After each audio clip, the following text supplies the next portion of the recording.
Hello guys, welcome back to my another mini blog. তো সেদিন আমরা চলে গেছিলাম শ্রীরামপুর। কটা কাজ বাকি ছিল সেগুলো করতে, আর একটু শপিং বাকি ছিল ওইগুলোর জন্য। দিনটা ছিল তৃতীয়া। আমি আর মা গেছিলাম।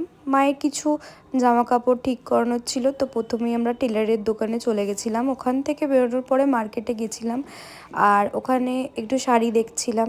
অষ্টমীর দিন সকালবেলা পরার জন্য একটা শাড়ি নিয়েছিলাম। আমার একটা ব্যাগ কেনা হয়নি, এখানে ভালো ভালো ব্যাগের কালেকশানস ছিল, তো একটা ব্যাগও নিলাম। মা তারপর একটু নিজের কেনাকাটাগুলো কমপ্লিট করছিল, আর এখানে আমরা একটু জুয়েলারি কিনে নিচ্ছিলাম, কারণ এইগুলোই বাকি ছিল লাস্ট। বাদ বাকি সব কিছুই শপিং হয়ে গেছে। তো আমরা দেখছিলাম এখানে নিজেদের পছন্দ মতো কানের দুল, হার, অনেক কালেকশান ছিল, অনেক ভ্যারাইটি ছিল। এখানে তো মেলা বসেছে রীতিমতো।